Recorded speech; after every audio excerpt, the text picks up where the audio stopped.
Hola, muy buenos días. Nos motiva a traer este tema de cuarentena, el paciente con Parkinson, debido a que en la tercera oleada de la pandemia, los más afectados son los pacientes crónicos que han dejado de tener la continuidad de sus abordajes, especialmente en el paciente con Parkinson, que es un paciente crónico, dejado de atender sus necesidades, sobre todo de los síntomas no motores, porque el Parkinson tiene síntomas motores y síntomas no motores. Entonces eso nos motivó a traer a dos grandes especialistas en el área del Parkinson, como son el doctor Isaac Mosquera, médico neurólogo, y la doctora Marisa Lizarralde, médico psiquiatra, junto conmigo que modero esta sala hoy para traer este maravilloso tema, que somos todos miembros del equipo multidisciplinario de la Clínica de Parkinson y Movimientos Involuntarios del Instituto de Neurología y Neurociencias Aplicadas.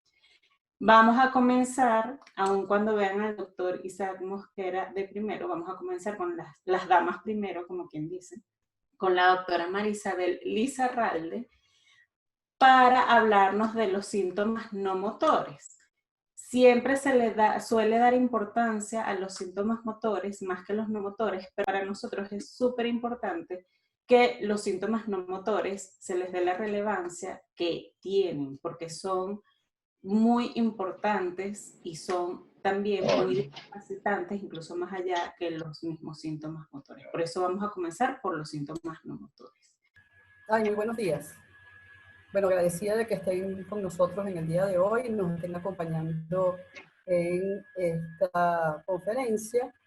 Entonces, hoy nos trae el tema de la cuarentena, como ya lo dijo la licenciada Gabriela, es un tema que ha sido para nosotros muy importante en consideración a el desajuste que han tenido muchos de nuestros pacientes durante este proceso y que obviamente requieren atención particular y especializada por el equipo multidisciplinario.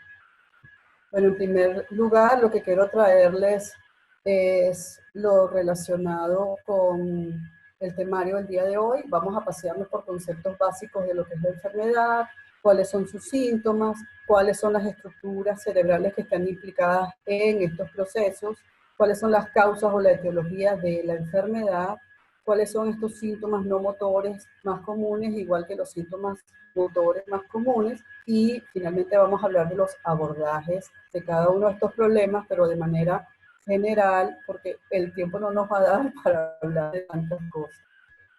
Bueno, la enfermedad de Parkinson es, por definición, un trastorno neurodegenerativo. Es un proceso donde hay una lesión de grupos de neuronas y de las vías neurológicas que va a ocurrir de manera progresiva en el tiempo.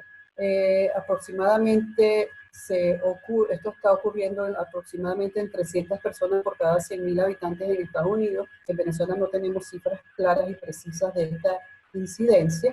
Es una enfermedad que, como cualquiera, tiene un conjunto de signos, que son los hallazgos que tiene el equipo de salud o el área médica particular, y un conjunto de síntomas. Los síntomas se han agrupado en los grandes bloques, lo que tiene que ver con la motricidad o los síntomas motores, y los síntomas no motores, que no están relacionados con la motricidad. Como ya les comenté, el Parkinson está relacionado con daños en las vías neurológicas relacionadas con la dopamina y en la síntesis de la dopamina. Hoy sabemos, obviamente, que es una enfermedad que produce muchísima limitación, que va a afectar de manera importante la calidad de vida de los pacientes que la padecen y también de su grupo familiar. Es importante que tengamos claro que el Parkinson es una enfermedad crónica, que requiere un control y un tratamiento específico y regular por un equipo de salud. Quiero traerle esta imagen porque creo que es la más representativa de lo que está pasando con el Parkinson y sus síntomas. Es este llamado el iceberg del Parkinson. Lo que quiero que tengamos la imagen de un iceberg donde hay una parte que es visible y por debajo de la superficie tal vez está el cuerpo de mayor tamaño que sencillamente no lo estamos viendo porque está bajo el agua. Con el Parkinson ocurre exactamente lo mismo.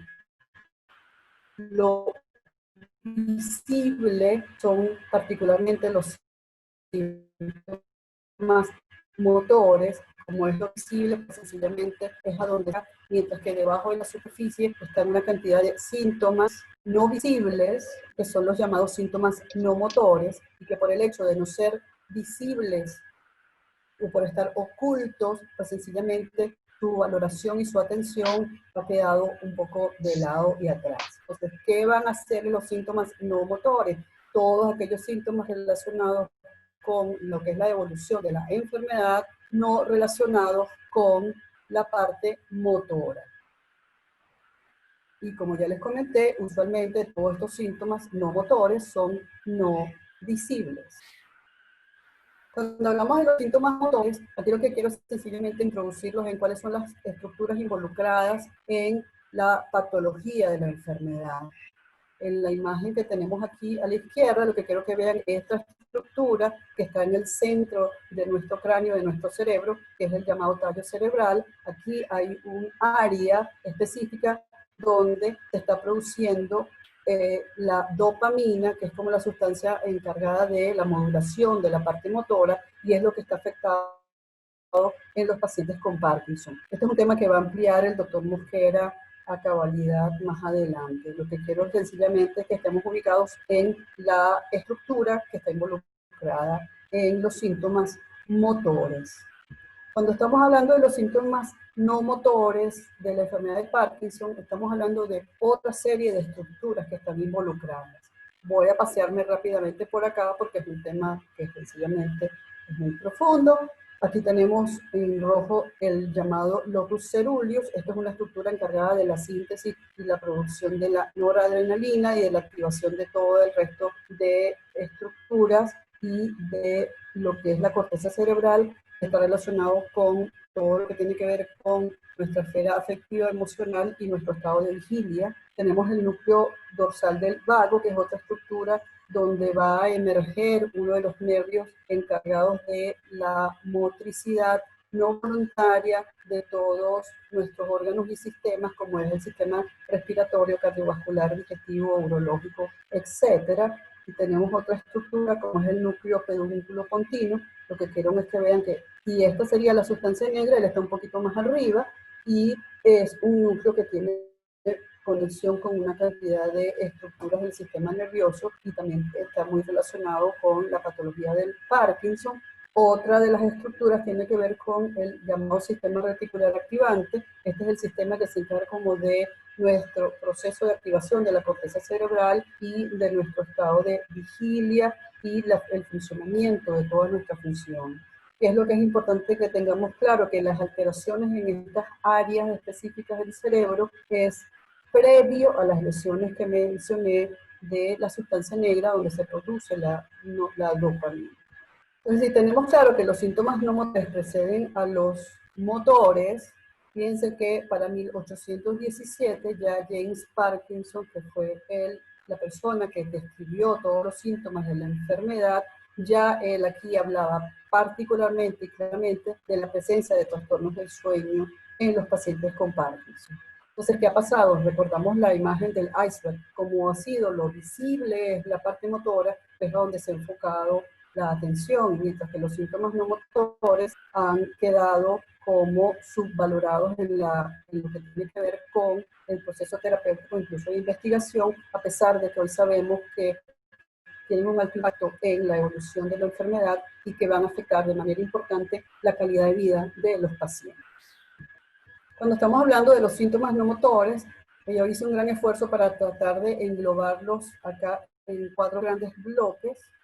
El primer bloque está relacionado con los trastornos relacionados con la parte sensorial y otros aspectos como la parte de lo que es la presencia de dolor y fatiga en los pacientes con Parkinson, lo que tiene que ver con los trastornos neuropsiquiátricos y cognitivos, y otro gran bloque que son las disfunciones autonómicas, que es lo que tiene que ver con nuestros sistemas y los diferentes órganos. Vamos a entrar en el tema de los trastornos del ciclo de sueño y vigilia. Particularmente estamos hablando de la presencia de trastornos del sueño como las insomnias. Esto sería la alteración en lo que tiene que ver con la calidad y cantidad del sueño. Tal vez el gran representante aquí es el insomnio, que es muy frecuente en los pacientes con Parkinson, esta dificultad para conciliar el sueño o mantener el sueño, o incluso, aun cuando estén durmiendo, la percepción de que no es un sueño de calidad o no es un sueño reparador, la presencia de somnolencia diurna excesiva. Otra de las alteraciones que es muy común tiene que ver con la fragmentación del sueño, que ya sería la alteración de esta arquitectura normal de las funciones del sueño, los procesos donde hay afectación de la respiración, como las broncopatías y las apneas, y el tercer gran bloque serían las parasomnias, que son todos aquellos eventos que ocurren durante el sueño, que son muy importantes en los pacientes con Parkinson por la presencia de movimientos en las enfermedades, como el síndrome de piernas inquietas, las mioclonías, y también está en este bloque los trastornos del sueño REM. Para entender un poquito qué es lo que está pasando en este trastorno del ciclo de sueño-vigilia, vamos a entender que los reguladores de todo este proceso están alterados en los pacientes con Parkinson. Entendamos que lo que tiene que ver con nuestro ciclo de sueño-vigilia está directamente relacionado con la presencia o ausencia del par. Hay sol a través de nuestras retinas, sencillamente llega la información que es de día y se activan una cantidad de procesos que nos van a mantener en vigilia y se van a sintetizar una cantidad de sustancias como el cortisol, la serotonina o la noradrenalina, que nos van a ayudar en estos procesos. Y cuando se oculta el sol, pues sencillamente la penumbra va a llevar la información a nuestro sistema nervioso de que es de noche, es hora de dormir, y desde la glándula pineal se va a liberar una sustancia clave que es la melatonina. Entonces, ¿qué está pasando con los pacientes con Parkinson? Que este ciclo regulado por la presencia o ausencia del sol está alterado, y entendamos que el sol o esta activación o este proceso tiene que ver con relojes que están principalmente en nuestro sistema nervioso central y que es como el reloj maestro que va a coordinar y regular el resto de los relojes biológicos que están en nuestros órganos y sistemas. Entonces, en los pacientes con Parkinson hay una alteración de estos ritmos biológicos y de ritmos diarios o circadianos que están ocurriendo, por ejemplo, como el ciclo de sueño-vigilia. Esto está directamente relacionado con el rol de la dopamina. Cuando estamos hablando de los trastornos del sueño, los pacientes con Parkinson, tal vez el más importante tiene que ver, como ya les mencioné, con el insomnio, la presencia del síndrome de piernas inquietas, las mioclonías o estos movimientos bruscos violentos durante el sueño, los trastornos de la respiración, como ya les mencioné, las apneas y las broncopatías, y los trastornos del sueño REM. Pero resulta que estos trastornos van a tener un reflejo también durante el día, y particularmente la somnolencia diurna en los pacientes con Parkinson está presente en más de un 50% de los casos. Y los llamados ataques del sueño, que en la población general están alrededor de un 6%, en los pacientes con Parkinson esto puede llegar hasta un 40%. Entonces, ¿qué sabemos hoy día? En los pacientes con Parkinson hay una disminución de la calidad del sueño nocturno con una alteración de la alerta diurna y una alteración también de lo que es el performance cognitivo durante el día. Fíjense que cuando hablamos de los trastornos sensoriales, estamos hablando de los sentidos: oído, olfato, gusto, tacto. Todos estos sentidos están afectados en el Parkinson. Particularmente, el más afectado es el olfato. Esta alteración es una alteración que es precoz. Los pacientes de manera precoz pierden la olfacción o la capacidad de percibir los olores, ¿verdad? Aun cuando los otros sentidos también pueden estar afectados. Otro de los síntomas importantes dentro de los trastornos sensoriales tiene que ver con la presencia de dolor.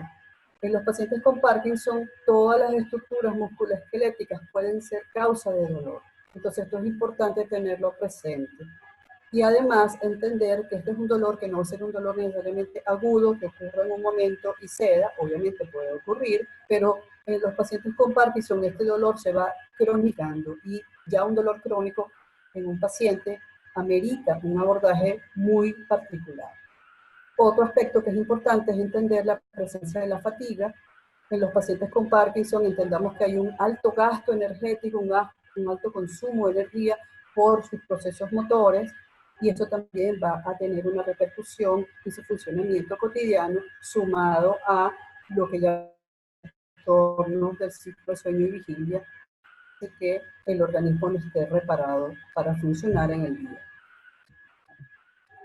Un aspecto clave tiene que ver con todos los trastornos neuropsiquiátricos y cognitivos. Vamos a hablar inicialmente de los trastornos de la esfera afectiva, donde están incluidos todo lo que tiene que ver con depresión, ansiedad, la apatía y el trastorno también de la parte impulsiva, lo que tiene que ver con los trastornos en la conducta, que es un reflejo de procesos psicóticos, con la presencia de alucinaciones o delirios, y la parte cognitiva, que estamos hablando de procesos donde hay déficits cognitivos leves hasta procesos más avanzados como la demencia. ¿Qué es lo que es importante? Que esta esfera neuropsiquiátrica y cognitiva amerita la intervención de profesionales del área de psiquiatría o de neuropsicología para su atención. Dentro de los trastornos afectivos, hoy sabemos que es uno de los síntomas no motores de mayor impacto en nuestros pacientes. Tal vez los más conocidos tienen que ver con los trastornos de ansiedad, depresión, pánico y la apatía. Hoy sabemos que estos procesos pueden ocurrir de manera aislada o también conjunta. O sea, un paciente puede tener crisis de ansiedad o problemas de crisis de pánico con una depresión. Eso puede estar ocurriendo simultáneamente.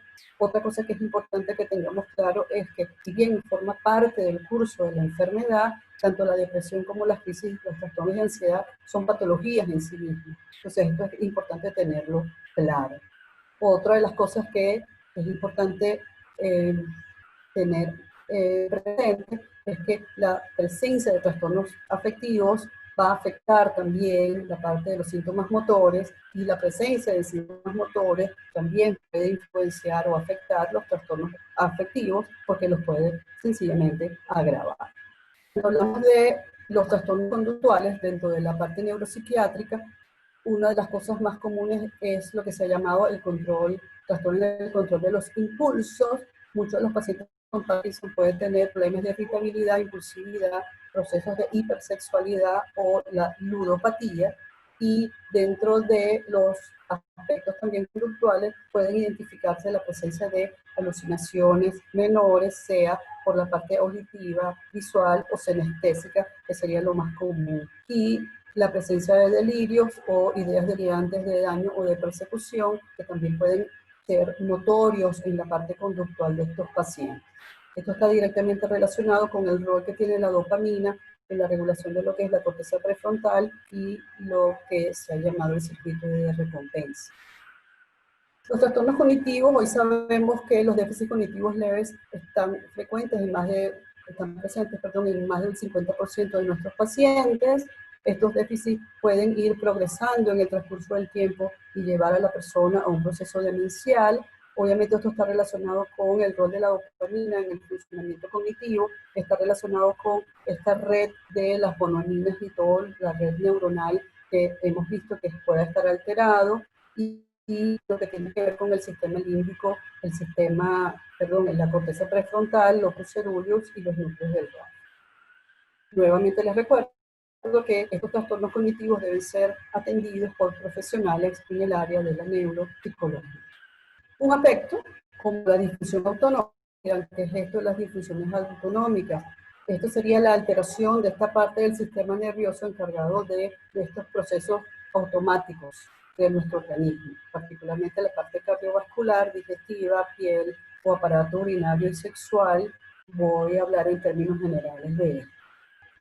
El sistema nervioso autónomo está comprendido por todo lo que tiene que ver el sistema nervioso simpático y parasimpático. Entonces entendamos que son como unos gemelos que están muy relacionados íntimamente y que van a regular todos los procesos y el funcionamiento de todos estos órganos y sistemas. Entonces, en los pacientes con Parkinson es muy común ver en la parte cardiovascular la presencia de lo que llamamos alteraciones de la presión arterial con los cambios de postura, alteraciones del ritmo cardíaco. En la parte digestiva, procesos relacionados con la constipación, náuseas, las dificultades para masticar o tragar.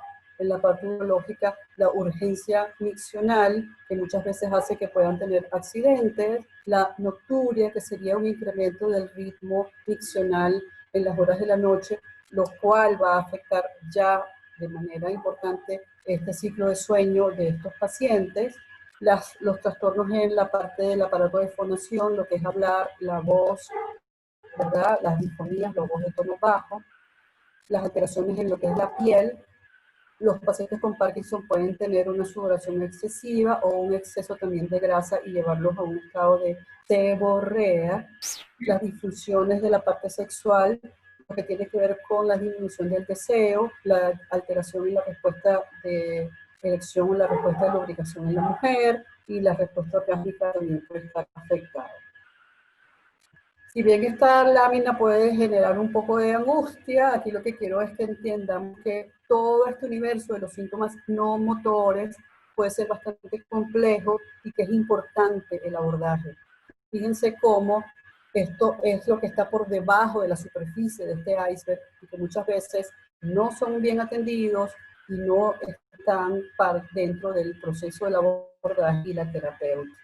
Entonces, entendiendo un poquito la complejidad de todo este universo de síntomas no motores, más es importante para nosotros entender que los abordajes deben darse por procesos multidisciplinarios, equipos que trabajen de manera simultánea con el paciente.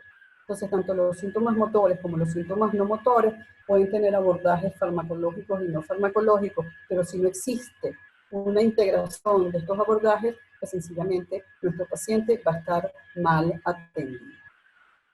Cuando hablamos de los abordajes no farmacológicos, quiero detenerme aquí porque mayormente la queja o el enfoque o la atención de nuestros pacientes y su familia muchas veces está dirigido hacia los abordajes farmacológicos, mientras que dejan la parte no farmacológica como en un segundo plano o no le dan la valoración que debe tener.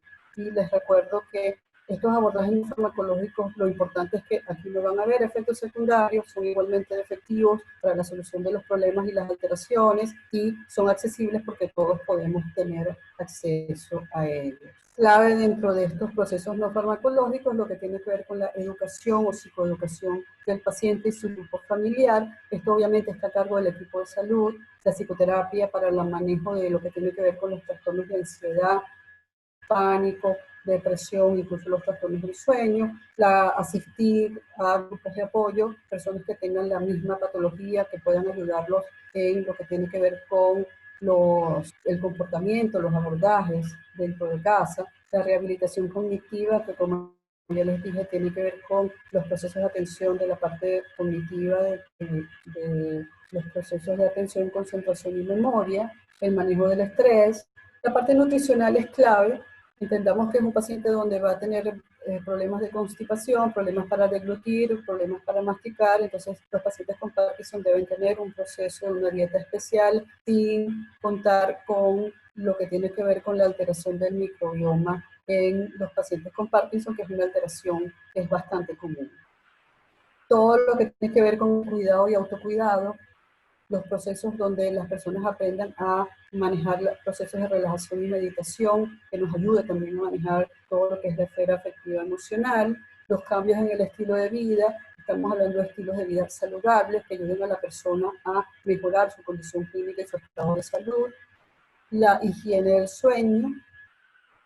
No solo el trastorno de sueño, no solamente los vamos a manejar con fármacos y con medicación, la higiene del sueño es clave en este proceso, todo lo que tiene que ver con los procesos donde haya recreación, disfrute, el compartir, sociabilizar, y hay un aspecto que también es importante, que muchos de nuestros pacientes finalmente van a necesitar o van a requerir un cuidador.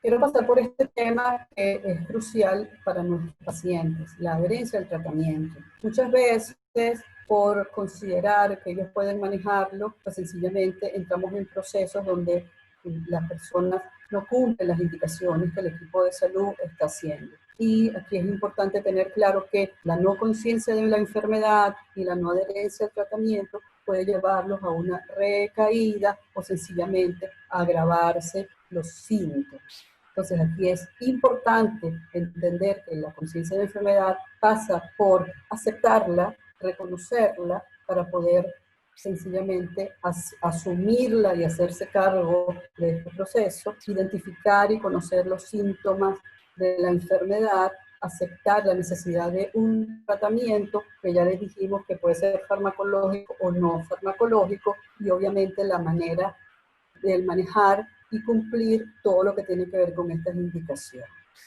Por último, lo relacionado con el cuidador, este es un tema muy álgido también, porque muchas veces estos pacientes terminan bajo el cuidado de terceras personas. Usualmente estas terceras personas son familiares cercanos, puede ser la esposa o el esposo, los hijos, un sobrino, una hija, un primo, etc. Pero usualmente son personas que no están informadas o no están capacitadas en el manejo de la enfermedad o en el manejo y en el cuidado de un paciente con un problema crónico o con una discapacidad o con una limitación. Entonces, estos cuidadores necesitan tener un proceso de formación y de educación, deben manejar habilidades sociales, deben tener un manejo de la comunicación asertiva, deben también tener la habilidad para manejar los problemas y los conflictos, lo que hemos hablado del manejo del estrés, porque están asumiendo un rol de muchísima demanda que les puede producir también muchísimo malestar, y es importante que ellos aprendan y tengan estrategias para manejar el estrés, los abordajes en la parte psicoterapéutica, porque muchas veces estos son personas que están manejando procesos de culpa o de superresponsabilidad que puede llevar a que presenten problemas en la parte afectiva y emocional.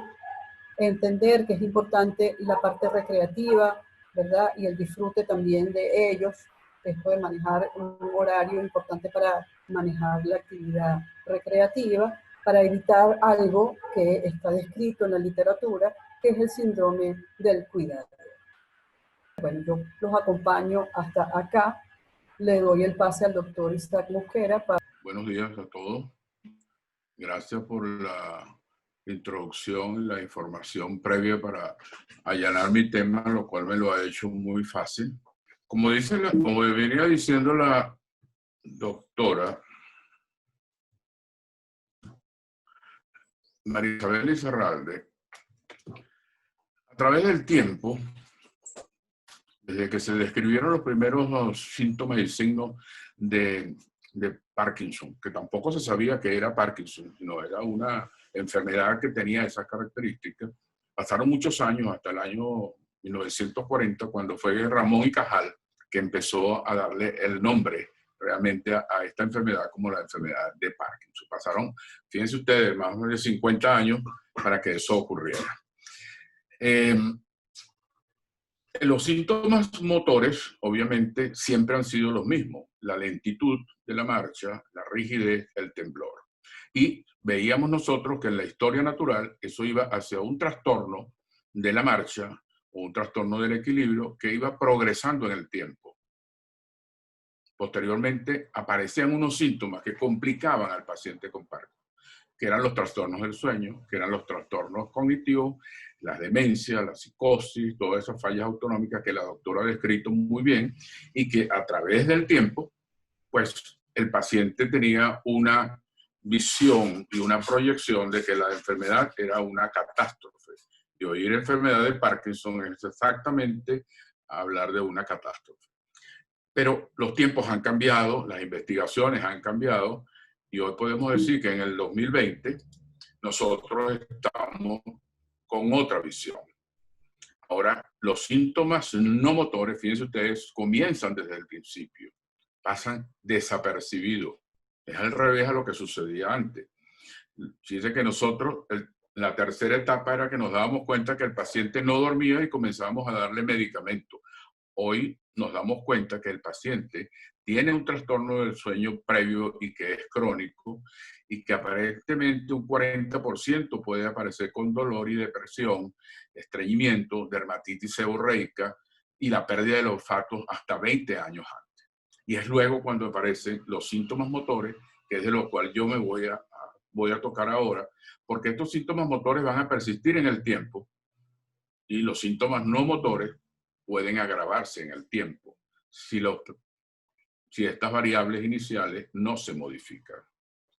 En la enfermedad de Parkinson tenemos ya una enfermedad neurodegenerativa y obviamente los síntomas más importantes son, para mucha gente, es el temblor de reposo, las distonías con las flexiones del cuello que generalmente le dan al paciente esa sensación de encorvamiento.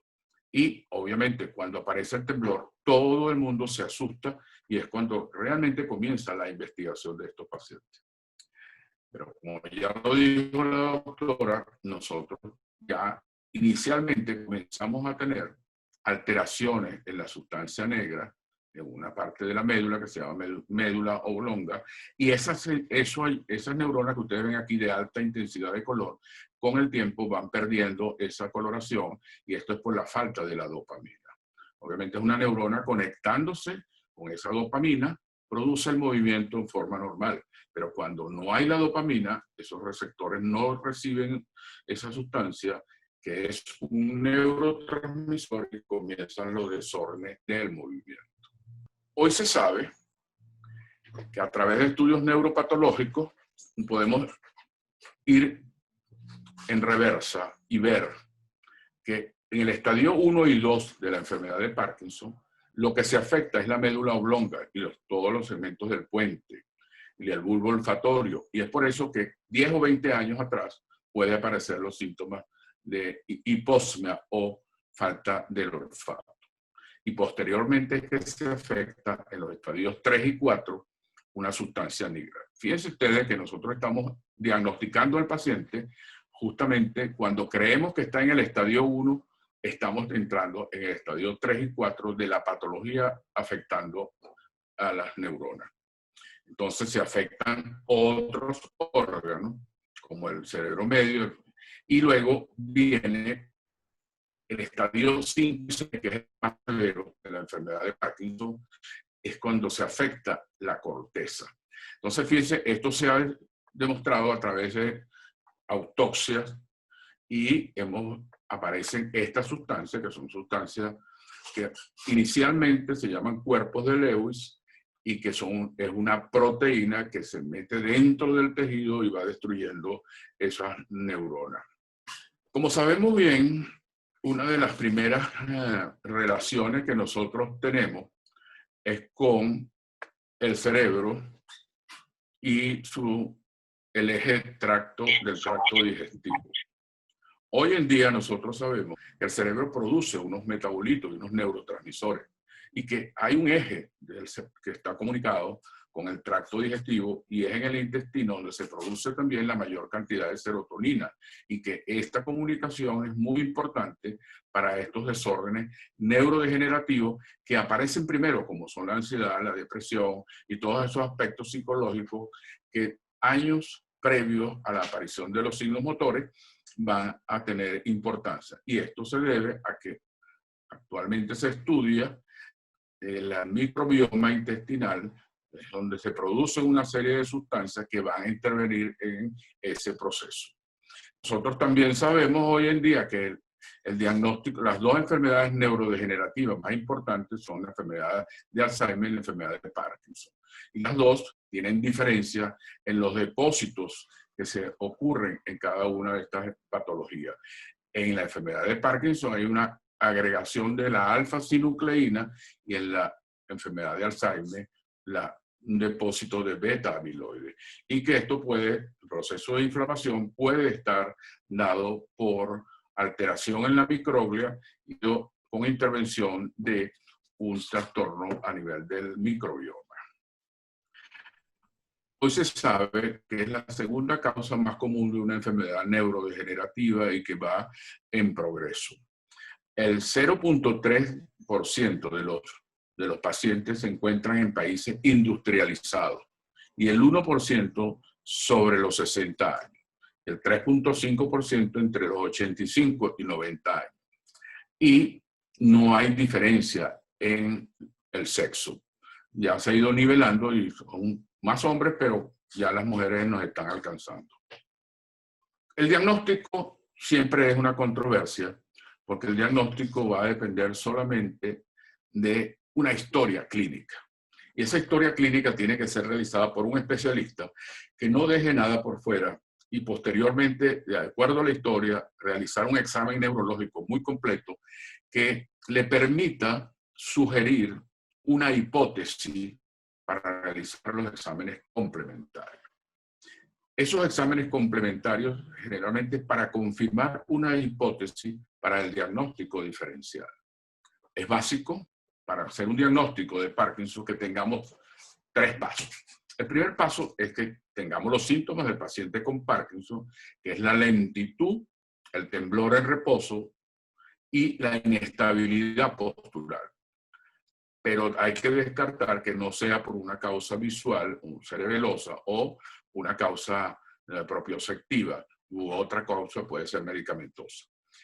El segundo paso es realizar el diagnóstico diferencial entre todos los síndromes parkinsonianos que existen, que son bastantes, y que cada uno tiene su propia neuropatología. Y esto es básico para poder llegar a ese diagnóstico. Y posteriormente tenemos que confirmar en el tercer punto al menos 3 criterios que sea de comienzo unilateral, que sea persistente la asimetría de esos síntomas y que tenga una buena respuesta a la levodopa, que ya más adelante explicaré. Otro signo de la enfermedad de Parkinson son la disminución de la expresión facial. Recuerden a Muhammad Ali. Y aquí tengo la micrografía, que es una alteración de la escritura. Vean, esta es la escritura del ex dictador Fidel Castro. Y esto es importante porque esto es histórico. Fíjense que no hay duda de que tenía la enfermedad de Parkinson. Hay otros síntomas que suelen aparecer que son síntomas contralaterales, cambios de postura, la rigidez en el cuerpo, la tendencia a desviar la marcha cuando camina, el fenómeno de rigidez en la mano que se llama rueda dentada, y hay disminución de movimientos asociados a los miembros superiores.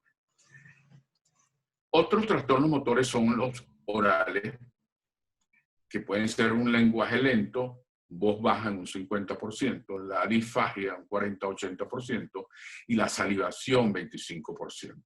La disfagia es una dificultad para tragar los alimentos sólidos y blandos. Y esto a veces es muy complicado para el manejo en los pacientes con Parkinson avanzado. A través del tiempo hay una deformidad postural, con una postura en flexión del cuerpo sobre el tórax, y flexión de la cabeza sobre el cuello, que puede producir una cifoescoliosis o una escoliosis. También podemos encontrar distonía, que pueden aparecer en un pie o en una mano, o en la boca, o una tortícolis, o se pueden hacer las combinaciones de todo. Y en los pacientes jóvenes son muy frecuentes las distonías, que son contracturas severas a nivel del pie en los jóvenes. También esa misma distonía, cuando tenemos un paciente tratado, con levodopa podemos verla cuando ocurre el periodo off, que es un periodo que es como un switch que cuando uno lo pasa on se activa el paciente y cuando sencillamente al pasarlo a off se bloquea. Es la sensación que tiene el paciente de que se frenó. Estas distonías pueden ser de pico, que lo llamamos cuando están comenzando, es en el cuello y en la cara nada más, y también puede ser de 2 fases y aparece en el pie. Entonces, esto es importante tenerlo para los pacientes, en cuenta para los pacientes con tratamiento con levodopa. Luego tenemos las imágenes de las enfermedades de Parkinson para hacer el diagnóstico diferencial, que pueden ir desde una simple tomografía hasta un SPECT, donde podemos ver las diferencias de señal y la captación de una zona radioactiva en los ganglios basales. Entonces, fíjense ustedes como una persona normal y como es un paciente que tiene ya Parkinson. Tenemos también una gran dificultad diagnóstica para los criterios de inclusión y llegar al diagnóstico correcto de la enfermedad de Parkinson o un síndrome parkinsoniano.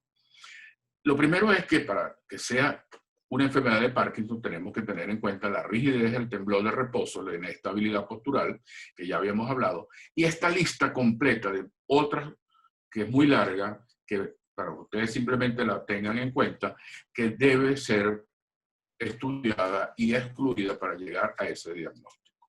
En el año 2015, la Sociedad Internacional de Parkinson creó unos nuevos criterios de inclusión y es donde aparecen los síntomas no motores como de mayor importancia a los motores. Y esta es una fecha importante porque fíjense ustedes que desde el año 1878 por allí no tenemos sino una información que se daba como empírica y ahora es cuando realmente se empezó la investigación sobre estos problemas no motores que ya bien ha explicado la doctora Lizarralde. Una vez diagnosticado, tenemos que hacer los estadiajes. Y aquí decía yo que estos son los estadiajes clínicos, pero hay unos estadiajes neuropatológicos que no lo podemos hacer sino hasta que el paciente está muerto. Entonces, lo que nos interesa es tener los estadiajes clínicos. Fíjense ustedes, estos los vemos clínicamente, los otros los vemos en autopsia, que quede claro ese concepto. El estadio 1, la enfermedad está de un solo lado. En el estadio 2 es bilateral. Y a medida que va agregándose inestabilidad postural y se hace menos independiente, entonces van aumentando los grados hasta llegar a un estadio 5, donde el paciente permanece en una silla de ruedas o en cama si no tiene ayuda. Luego vamos a hablar de los tratamientos. Los tratamientos, como ya se sabe, son farmacológicos y no farmacológicos. ¿Cuáles son el objetivo de los tratamientos? Mejorar la calidad de vida. ¿Y cuál es el objetivo del farmacológico? Que es la levodopa y los otros medicamentos, es reponer los niveles de dopamina. Y en los no farmacológicos, que es muy amplio, solo está dado para mejorar la calidad de vida. Muchas personas ven una película que se llama Despertar, donde se describe cómo fue el descubrimiento de la levodopa. La levodopa, inicialmente, cuando se descubrió, se daba pura. Y esa levodopa, pues había que dar unas altas dosis para que pudiese llegar al cerebro, porque la mayoría se consumía en las vías intestinales, no se absorbía adecuadamente, y cuando pasaba la barrera hematoencefálica, pues simplemente la cantidad de levodopa que se transformaba en dopamina era muy poco.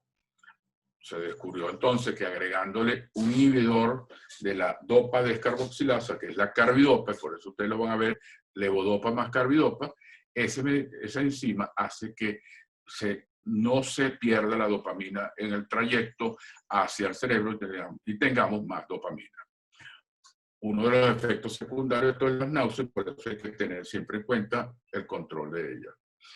Hay varios tipos de levodopa, los que son que se libera inmediatamente, la que se libera en una forma extendida y la otra que se disuelve y de acción rápida. Depende de en qué condiciones se encuentra el paciente.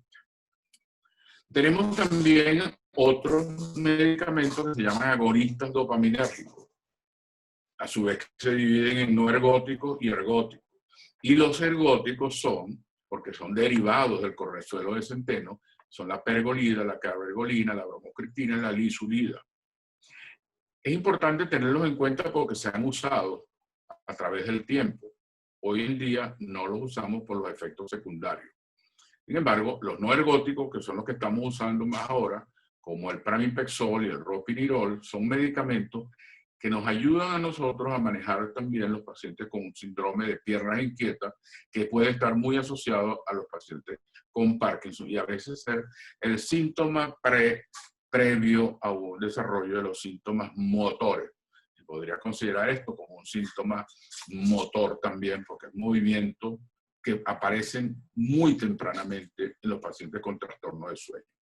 Y tenemos la rigotina, que son el neupro, que es el único que existe, con parches dérmicos con diferentes dosis, que van a contribuir a manejar la estabilidad de la dopamina y la estabilidad de la levodopa.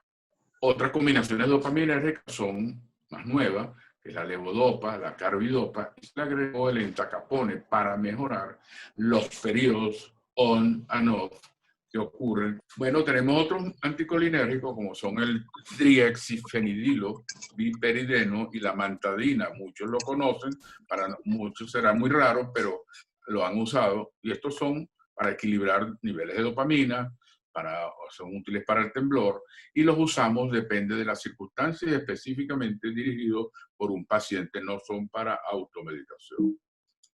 El tratamiento tiene complicaciones y esas complicaciones hay que tenerlas en cuenta. Puede producir movimientos similares al Parkinson, que se llaman asinesia. El paciente se queda rígido, sin movimiento, cuando está al final de la dosis matutina o al final de la dosis nocturna. Eso hay que reconocerlo, debe ser educado del paciente para que pueda manejarlo. Los fenómenos on and off, si está tomando levodopa, pueden ocurrir. Un 40% puede tenerlos, no todo el mundo los tiene, pero y no se sabe la causa. El bloqueo hay que tenerlo en cuenta, hay que saberlo manejar. Se han introducido medicamentos como la entacapona asociado a la levodopa, la carbidopa, para mejorar esta situación. Pero hay un momento en que el paciente se siente bien con una dosis, pero él quiere seguir haciendo una actividad nocturna. Entonces él aumenta la dosis. Porque él dice, esto es como Popeye, que Popeye agarraba y necesitaba espinaca y se metía la dosis, agarraba fuerza y seguía. Pues lo que viene después de eso son movimientos involuntarios, coreiformes, que pueden ser por el exceso de la levodopa, y que si eso se hace por mucho tiempo, pues vamos a tener unas complicaciones, son movimientos muy fastidiosos que no son uniformes y que son realmente discapacitantes. Y luego el tratamiento no farmacológico, que estábamos en esto, es la primera pregunta que los pacientes hacen. ¿Es quirúrgico o no? Bueno, no todos los pacientes son buenos candidatos a la cirugía de Parkinson. Por eso tenemos que reconocer que ha sido las primeras experiencias que se hicieron en el año 46, haciendo lesiones de los ganglios basales para frenar los movimientos involuntarios, que era el temblor lo que más molestaba al paciente. La cirugía, hablamos de la cirugía estereotáxica, que ya se descubre en el año 85, y esa cirugía estereotáxica ya viene con mayor precisión para ir al sitio y dejar de producir lesiones como las que hacían la talamotomía. Para los años 80 comenzó el uso del Gamma Knife experimentalmente y después fue aprobado tratamiento con rayos dirigidos a los ganglios, que también ha resultado una experiencia, pero no tan significativa como se esperaba.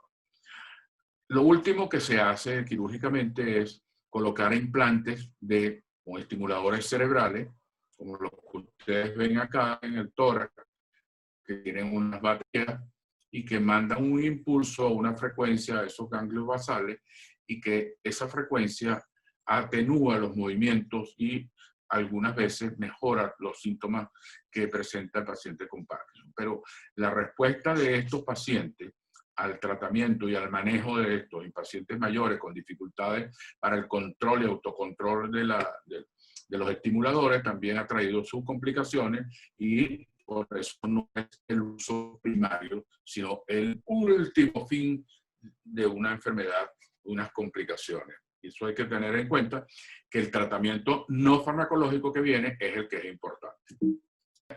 Me queda esta otra, que es importante que lo conozcan porque es otra pregunta, que es el tratamiento quirúrgico por implantes celulares. Implantan células fetales que se cultivan en el laboratorio, se inyectan en el cerebro y esto mejora los síntomas. Y lo que se sabe es que 14 años después de un paciente haber fallecido, le hacen una autopsia en el momento y todavía las células que fueron implantadas permanecen vivas, lo cual abre un futuro, pero eso está todo experimental. Siguiendo con el tratamiento no farmacológico, bueno, ¿qué podemos hacer? Antes la mortalidad era del 3.9%. Hoy la mortalidad es del 1.7%. O sea que hemos mejorado en el manejo del Parkinson. Pero ahora tenemos que ha aumentado el porcentaje de jóvenes menores de 40 años con la enfermedad de Parkinson, lo cual ha tenido como repercusión un incremento, y creemos que esto sea al aumento del uso de la tecnología, de la pérdida del sueño. Nosotros tenemos que entender, la Organización Mundial de la Salud ya considera que la enfermedad de Parkinson se va a aumentar para el año 2040 porque los niveles de calidad de vida serán mejores. No sabemos cómo será post pandemia, pero obviamente nos preocupa la cantidad de gente más joven que está desarrollando la enfermedad. Ya con el tratamiento, tener unos predictores de caída, y esto es para todos los pacientes con cierta edad, que tenga trastornos cognitivos, que haya tenido un comienzo asimétrico y que tenga inestabilidad postural y autonómica, pues tiene un riesgo de caída muy significativo. Y esta es una de las principales causas prácticamente de daño corporal en los pacientes con Parkinson, a veces más grave que la enfermedad de Parkinson. Por lo tanto, tenemos que poner todas las herramientas y cuidados para poder evitar que un paciente con Parkinson se caiga. Porque la mayoría de las veces es por inseguridad al caminar o inseguridad estando en una escalera, como están viendo acá. La terapia física es importantísima, se mantiene el cuerpo, la rigidez aumenta. El ejercicio y el uso de bicicleta es vital para la mayoría que lo pueda hacer, bien sea fija o que la pueda hacer en movimiento. Lástima que no le pude pasar un video de un tío mío que tiene 92 años andando en su bicicleta en el llano, o sea que el cual funciona. Luego tenemos los tratamientos inmunológicos que están en boga actualmente para mejorar el microbioma y que nuestro Departamento de Inmunología está estudiando para agregarlo en una forma regular a todos los tratamientos que se hacen en nuestro equipo multidisciplinario. La neurorehabilitación cognitiva es parte del tratamiento importante. Lo que queremos es un paciente activo mentalmente, que pueda ser partícipe en todas las actividades de la vida diaria con su familia y que pueda estar en el sitio laboral hasta muy más allá de los 70 años o 80 años, porque hoy en día ya cambió también la Organización Mundial de la Salud del referente de la edad, y ya los adultos mayores son los que están por encima de los 80 años. Entonces, estos son adultos mayores, pero no adultos jóvenes, vamos a decir, ya los 70 años. La nutrición, no tenemos duda, vegetales, frutas, balance de la nutrición es importante. Cerebro es lo que come. Comida chatarra, cerebro chatarra. Recuerden eso. El tratamiento psiquiátrico. El tratamiento psiquiátrico es básico para todos los pacientes, para el grupo familiar, para interactuar entre el médico y la familia. O sea que el psiquiatra es una de las herramientas más importantes en el manejo de un paciente con Parkinson. Sin embargo, cuando uno lo manda al psiquiatra, la familia dice, pero es que él no está loco para mandarlo allá. Y ahí comienza nuestro estigma hacia la psiquiatría, pero la labor del psiquiatra es fundamental y tenemos que reforzarla siempre. No todo es tratamiento farmacológico, no todo es tratamiento de ejercicio, sino también tenemos que, hay miedos, hay temores, hay ansiedad, hay depresión, y que tiene que ser manejada por un especialista en el área. El manejo familiar, médicos especialistas en familia que puedan integrarse a la comunidad paciente y comunicar entre el especialista es muy importante. La terapia ocupacional. Esto es básico para compensar las deficiencias perceptivas y motoras, básicas como son movilizarse en la cama, levantarse, cepillarse los dientes y en el transcurso del día todas sus actividades hasta acostarse. Hay que prepararse las adaptaciones en el hogar. Entonces la terapia ocupacional es muy importante en el manejo del paciente con Parkinson.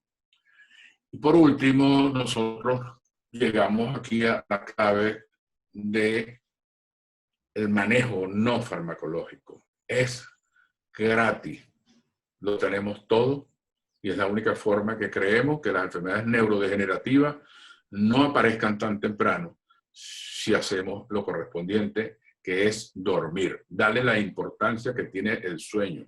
Las personas piensan que dormir es perder el tiempo, piensan que el dormir es un periodo no recuperable, que prefieren tener más el sueño de la eternidad que el sueño de perder el sueño 8 horas diarias. Eso es muy frecuente. Ya sabemos, como lo dijo la doctora, en 1817 se hizo la primera descripción del trastorno del sueño. Y todavía nosotros tenemos dudas, muchas dudas en el 2020, si realmente el sueño es importante.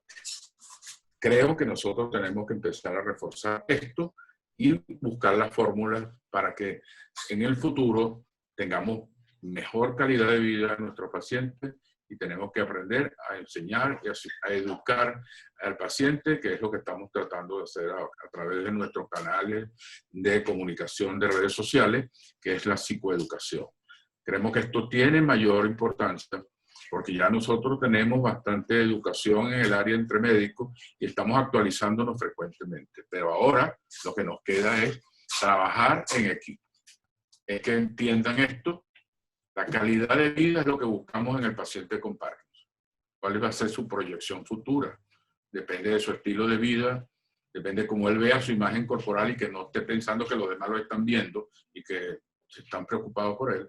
Cuando aprenda a manejar el estrés, cuando aprenda a cuidarse a sí mismo, cuando la persona duerma bien, va a tener bienestar y va a tener calidad de vida.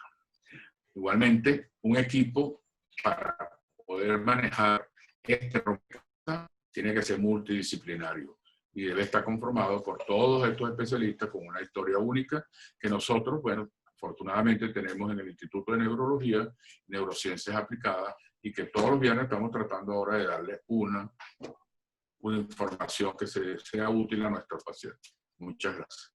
Muchísimas gracias a la doctora María Isabel Lizarralde por toda la información valiosa acerca de los síntomas no motores en el paciente con Parkinson, y al doctor Mosquera por tan valiosa información acerca de los síntomas motores. Y de cada lado, pues, el abordaje farmacológico y no farmacológico. Nosotros como equipo multidisciplinario de la Clínica de Parkinson y Movimientos Involuntarios, trabajamos con las necesidades particulares de cada paciente de manera individualizada. Estudiamos a ese perfil de ese paciente para ir ajustando todo el abordaje, tanto farmacológico como no farmacológico, de ese paciente en particular. Muchísimas gracias a todos los que se conectaron, a todos los asistentes.